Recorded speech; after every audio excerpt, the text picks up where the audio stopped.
السلام علیکم ورحمۃ اللہ وبرکاتہ۔ دوستو، آپ شیخ دکن حضرت سراج الدین جنیدی رحمۃ اللہ علیہ کی سوانح حیات ہسٹری سے متعلق دوسری قسط ملاحظہ فرما رہے ہیں۔ دوستو، حضرت شیخ دکن رحمۃ اللہ علیہ سرزمین دکن میں دین اسلام کی نشر و اشاعت اور بھٹکی ہوئی انسانیت کو راہ راست پر گامزن کرنے میں اولین اولیاء کرام میں شمار ہوتے ہیں۔ جس طرح بر صغیر ہند و پاک میں حضرت سلطان الہند خواجہ غریب نواز رحمۃ اللہ علیہ کی آمد سے تاریخی روحانی اسلامی انقلاب پیدا ہوا ہے، ٹھیک اسی طرح سے سرزمین دکن کے وسیع و عریض علاقے میں اسلامی و روحانی فیوز و برکات کو پھیلانے میں حضرت شیخ دکن رحمۃ اللہ علیہ کا اہم کردار رہا ہے۔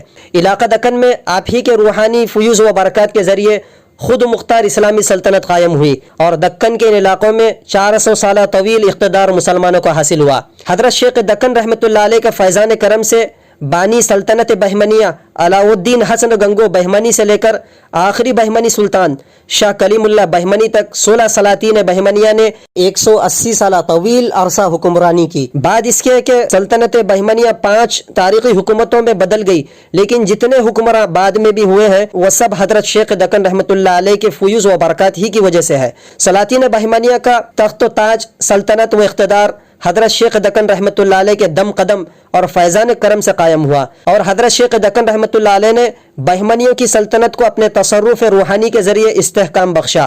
3 سلاطین بہمنیہ سلطان علاؤ الدین حسن گنگو بہمنی، محمد شاہ بہمنی اور مجاہد شاہ بہمنی کی تاج پوشی حضرت شیخ دکن رحمۃ اللہ علیہ کے مبارک ہاتھوں سے عمل میں آئی۔ دوستو، پچھلی قسط میں آپ نے حضرت شیخ دکن رحمۃ اللہ علیہ کے ابتدائی حالات زندگی ملاحظہ فرمایا ہے، جس میں ہم نے آپ کو حضرت شیخ دکن رحمۃ اللہ علیہ کے کچھ کشف و کرامات اور آپ کی گلبرگہ آمد سے متعلق بتایا تھا۔ دوستو، یہ قسط جو آپ ملاحظہ فرما رہے ہیں یہ خاص طور پر حضرت شیخ دکن رحمۃ اللہ علیہ کی کشف و کرامات سے متعلق ہی ہے۔ کوشش کرتے ہیں کہ اس قسط میں حضرت شیخ دکن رحمۃ اللہ علیہ کی مکمل سوانح حیات آپ کو بتلائیں، کیونکہ جتنا بیان کیا جائے حضرت شیخ دکن رحمۃ اللہ علیہ کے حالات زندگی سے متعلق کم ہے۔ دوستو، یہ آخری قسط ہے جس میں حضرت شیخ دکن رحمۃ اللہ علیہ کے کشف و کرامات اور وصال سے متعلق بیان کیا جا رہا ہے، خاص طور پر وہ کرامات جس کا ذکر ہر خاص و عام کی زبان پر ہے کہ حضرت بندہ نواز گیسو دراز رحمۃ اللہ علیہ کی گلبرگہ آمد اور حضرت شیخ دکن رحمۃ اللہ علیہ کی میزبانی سے متعلق واقعہ، اس واقعے کا ذکر اس میں خاص طور سے کیا جا رہا ہے۔ حضرت شیخ دکن رحمۃ اللہ علیہ کی یہ کرامت بڑی ہی مشہور ہے۔ ایک روز حضرت شیخ دکن رحمۃ اللہ علیہ نے اپنے خاص خادموں کو بازار سے عمدہ چاول اور دال لانے کے لیے ارشاد فرمایا۔ خادموں نے تعمیل کی اور جب دال چاول لائے تو حضرت شیخ دکن رحمۃ اللہ علیہ نے اس کی کھچڑی تیار کرائی اور 2 بڑی بڑی سینیاں منگا کر اپنے ہاتھ سے ان کو کھچڑی سے بھرا۔ یہ کھچڑی کل 5 سیر کی تھی۔ قرض کے ہر 2 سینیاں 11 فسور ایک تسبیح اعلیٰ قسم کی اس میں رکھ کر خواجہ ابو الفضل رحمۃ اللہ علیہ جو شیخ دکن رحمۃ اللہ علیہ کے جانشین اور پوتے تھے، فرمایا کہ میری رحلت کے دن قریب آ چکے ہیں۔ میرے بعد تقریباً 22 سال گزرنے پر میرے ایک دوست سید محمد حسینی نامی دہلی سے تشریف لائیں گے، یہ ان کی امانت ہے، نام و نشان دریافت کرنے کے بعد ان کو یہ دے دینا۔ اور یہ بھی فرمایا کہ جب کوئی دوست اپنے دوست کے پاس آئے تو اس کے لیے 4 چیزیں مہیا کر دینا ضروری ہے۔ اول اس کو کھانا کھلانا، اس لیے یہ کھچڑی موجود ہے۔ دوم اس کی عبادت کا سامان کر دینا، اس لیے یہ تسبیح میں نے رکھ دی ہے۔ سوم خرچ کی ضرورت لائق ہوتی ہے، اس لیے 11 فلوس میں نے رکھ چھوڑے۔ چہارم قیام گاہ کی تجویز، اگر وہ قیام کرنے کے لیے اپنا مقام دریافت کریں تو کہہ دینا میں شہر پانا کی مغرب میں ہوں، آپ مشرق میں اقامت فرمائیں۔ وصیت فرمانے کے بعد اپنے خاص حجرے جو کتب دان تھا ان کو خالی کروا کر کھچڑی کی دونوں سینے اور تسبیح فلوس اس میں رکھ کر اس کا دروازہ بند کر کے قفل لگا دیا اور فرمایا کہ جو شخص سید محمد حسینی نامی آوے ان کو کہہ دو کہ بسم اللہ کہہ کر ہاتھ اس قفل کو لگا دے، اگر نعمت ان کے نصیب میں ہوگی تو قفل از خود کھل جائے گا۔ صدہا لوگوں نے جن کا نام سید محمد حسینی تھا نعمت کی لالچ سے آ کر قفل کو بسم اللہ کہہ کر ہاتھ لگایا، مگر ان کی قسمت میں نہ تھا۔ قفل حسب دستور اس وقت بند رہا جب تک کہ حضرت خواجہ بندہ نواز گیسو دراز رحمۃ اللہ علیہ نے اس کو ہاتھ نہ لگایا۔ حضرت شیخ دکن رحمۃ اللہ علیہ کی رحلت کے بعد آپ کے پوتے خواجہ ابو الفضل جنیدی رحمۃ اللہ علیہ سجادہ نشین تھے۔ اس وقت حضرت شہباز بندہ نواز قطب الاقطاب سید محمد حسنی الحسینی گیسو دراز رحمۃ اللہ علیہ 803 ہجری میں گلبرگہ تشریف لائے۔ جب جامع مسجد کے قریب شاہ بازار میں پہنچے تو سواری سے اتر کر پیدل چلنے لگے، اور جب دروازہ احاطہ خانقاہ حضرت شیخ دکن رحمۃ اللہ علیہ کے پاس پہنچے تو انگوٹھوں کے بل چلتے ہوئے آپ کے مزار شریف تک آئے اور وہاں کامل 2 گھنٹے تک دست بدستہ مؤدبانہ کھڑے رہے. اس کے بعد سلام کر کے فاتحہ پڑھی اور جب زیارت سے فارغ ہوئے تو گنبد مبارک سے باہر آئے اور شیخ ابو الفضل جنیدی رحمۃ اللہ علیہ سے دریافت فرمایا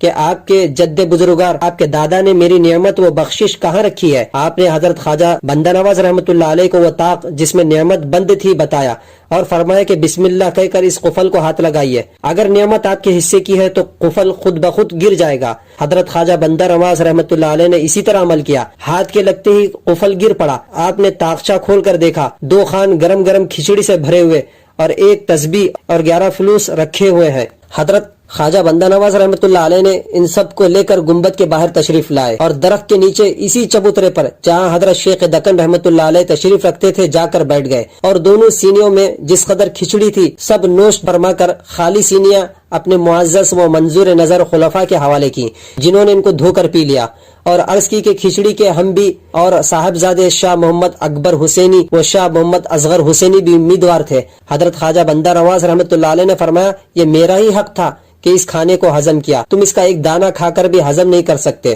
جب یہ گفتگو ہو رہی تھی تو بہروز نام خادم نے حضرت بندہ نواز رحمۃ اللہ علیہ سے پوچھا حضرت کیا یہ کھچڑی آپ نے عالم غیب سے طلب فرمائی ہے؟ حضرت نے فرمایا کھچڑی غیب سے نہیں آئی بلکہ 22 سال کا عرصہ گزرا ہے کہ یہ میرے لیے رکھی گئی تھی. عالم رویا میں مجھ کو اس کی اطلاع ہو چکی تھی. آپ نے فرمایا جس وقت میں جامع مسجد کے پاس آیا تھا راستے میں ہزارہ ولی غوث قطب حضرت شیخ جنیدی رحمۃ اللہ علیہ کی زیارت کے لیے پیدل جا رہے ہیں. ان لوگوں میں مجھ کو سوار ہو کر چلنا مناسب نہیں معلوم ہوا اس لیے پیدل چلنے لگا. جب روزہ مبارک کے دروازے مبارک پر پہنچا تو اس کثرت سے وہاں غوث قطب ابدال ولی اللہ زیارت کے واسطے موجود تھے. زمین پر پیر رکھنے کی جگہ باقی نہیں تھی لہٰذا گنبد مبارک تک اگھوٹوں کے بل بڑی احتیاط سے چلتا گیا اور مرقد انور کے پاس اس وجہ سے 2 گھنٹے منتظر کھڑا رہا کہ حضرت کی روح پاک عالم بالا میں جمال پروردگار کے مشاہدے میں محو تھی. جب اس سے فراغت حاصل کی میں نے اس وقت کہیں سلام اور فاتحہ پڑھی. یہ بیان کر کے حضرت خواجہ بندہ نواز رحمۃ اللہ علیہ شیخ ابو الفضل جنیدی رحمۃ اللہ علیہ کی طرف مخاطب ہوئے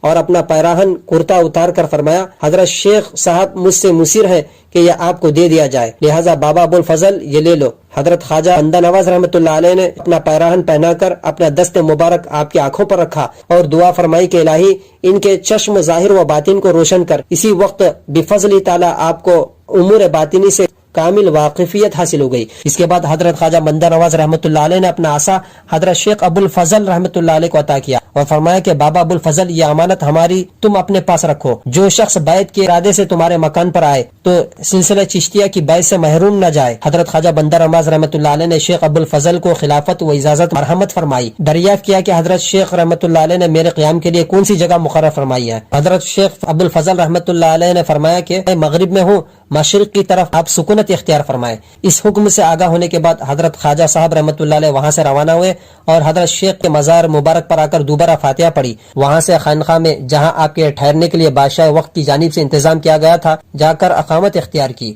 حضرت شیخ دکن رحمۃ اللہ علیہ کی یہ کرامت بھی بڑی ہی مشہور ہے. کہتے ہیں کہ دریا کرشنا کا پانی آپ کے غسل 5 وقتہ وضو کے لیے کام آتا تھا. جب آپ گلبرگے کی جانب روانہ ہونے لگے تو دریا نے حضرت کی خدمت میں عرض کی کہ آپ کی جدائی ہم پر بڑی مشکل گزرتی ہے, اجازت ہو تو میں بھی آپ کے ہمراہ آپ کے ساتھ چلوں. حضرت نے جواب دیا بہتر ہے, اگر یوں آئے گا تو بے شمار دیہات تباہ ہو جائیں گے, اس لیے زمین کے اندر سے آ. حسب ارشاد حضرت شیخ دکن رحمۃ اللہ علیہ دریا مخفی طور پر آپ کے ہمراہ آیا اور حضرت کی قیامگاہ کے متصل ایک کنواں کھودا گیا, اس میں میٹھا پانی دریا کرشنا کا نکلا. یہ کنواں روضہ شیخ حضرت دکن رحمۃ اللہ علیہ کے قریب اب تک موجود ہے.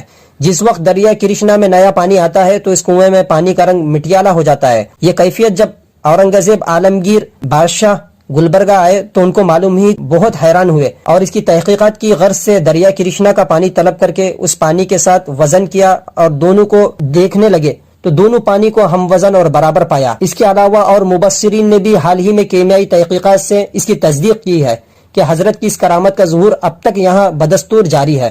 حضرت شیخ رحمۃ اللہ علیہ کی اولاد و امجاد اس طرح ہیں. حضرت شیخ دکن رحمۃ اللہ علیہ کی ایک بیوی تھی جن سے 3 فرزند اور 3 صاحبزادیاں لڑکیاں تولد ہوئی. آپ کا ایک صاحبزادہ بچپن ہی میں انتقال کر گیا. بڑے صاحبزادے کو حضرت شیخ رحمۃ اللہ علیہ نے اپنا جانشین مقرر فرما کر کوچی میں چھوڑ آئے تھے. آپ کے صاحبزادے کی اولاد اب تک کہتے ہیں کہ وہی ہے. چھوٹے صاحبزادے جنہیں حضرت گلبرگہ لائے تھے یہیں رہے. حضرت شیخ رحمۃ اللہ علیہ کی وصیت کے مطابق ان کے فرزند حضرت شیخ ابو الفضل جنیدی رحمۃ اللہ علیہ گلبرگہ میں سجادہ نشین آپ کے بعد قرار پائے، تک یہ عملدار آپ ہی کے خاندان آپ کی ہی کی اولاد میں جاری ہے۔ حضرت شیخ دکن رحمۃ اللہ علیہ کا وصال 781 ہجری میں ہوا۔ اس وقت حضرت شیخ دکن رحمۃ اللہ علیہ کی عمر شریف 111 سال کی تھی۔ آپ کے قیام گلبرگہ کے زمانے میں بہت سے اولیاء، غوث، قطب و ابدال بڑے ہی شوق سے آپ کی ملاقات کے لیے تشریف لاتے جو آپ کے یہاں قیام فرماتے۔ بہرحال آپ کے بہت سارے مناقب، کمالات ہیں، کشف و کرامات ہیں، جتنا آپ کے تعلق سے کہا جائے بہت ہی کم ہے۔ بہر بے کرا آپ کی شخصیت تھی۔ حضرت شیخ دکن رحمۃ اللہ علیہ اولین اولیاء کرام میں گلبرگے میں شمار کیے جاتے ہیں، اور سلطنت بہمنیہ جو گلبرگے میں قائم ہوئی ہے یہ آپ ہی کی دعاؤں کی برکات تھی۔ کہتے ہیں کہ علاؤالدین حسن گنگو بہمنی جس وقت دہلی میں حضرت نظام الدین اولیاء رحمۃ اللہ علیہ کے خانقاہ میں قیام کرتا تھا، اس وقت حضرت رحمۃ اللہ علیہ کے خانقاہ سے ہی وہ نظر و نیاز کا طالب ہوتا اور وہیں اس کا گزر اوقات ہوتا، وہیں وہ قیام فرماتا۔ ایک دن وہ کھانا تناول فرما کر واپس ہو رہا تھا کہ حضرت نظام الدین اولیاء رحمۃ اللہ علیہ نے اپنے قریب بیٹھے ہوئے خلفاء سے فرمایا کہ تم ابھی دیکھنا کہ یہاں سے ایک بادشاہ گزرے گا۔ آپ کے خلفاء نے دیکھا کہ ایک نوجوان لڑکا وہاں سے گزر رہا ہے، تو اسے حضرت نظام الدین رحمۃ اللہ علیہ نے بلایا اور کہا تمہیں دکن کی تاجداری نصیب ہوگی، تم عدل و انصاف سے وہاں گزر بسر کرنا اور رعایا کا خیال رکھنا۔ جب وہ دکن میں آیا تو حضرت شیخ جنیدی رحمۃ اللہ علیہ کی اسے یہاں زیارت نصیب ہوئی اور وہ آپ کا بہت ہی معتقد ہوا۔ حضرت شیخ جنیدی رحمۃ اللہ علیہ سے دعاؤں کا طالب ہوا۔ حضرت شیخ جنیدی رحمۃ اللہ علیہ نے اسے دعا دی اور دکن کی حکومت اسے نصیب ہوئی۔ جیسے سلاطین بہمنیہ نے دکن میں اسلامی سلطنت کو قائم کیا، اسی طرح سے آپ کا شمار بھی دکن کے وہ معتبر اولیاء کرام میں ہوتا ہے جنہوں نے اپنے فیوز و برکات سے یہاں کے باشندگان کو منور کیا اور یہاں ایمان کی شمع کو روشن کی۔ امید کرتا ہوں کہ دوستو آپ کو یہ ویڈیو ٹھیک لگی ہوگی۔ ویڈیو کو لائک ضرور کیجئے اور ہمارے چینل کو سبسکرائب کر لیجئے۔ آپ کو اسی طرح سے ہسٹریکل مقامات، اولیاء کرام، بزرگان دین کے سوانح حیات جاننے کو ملتی رہیں گی۔ السلام علیکم رحمۃ اللہ وبرکاتہ۔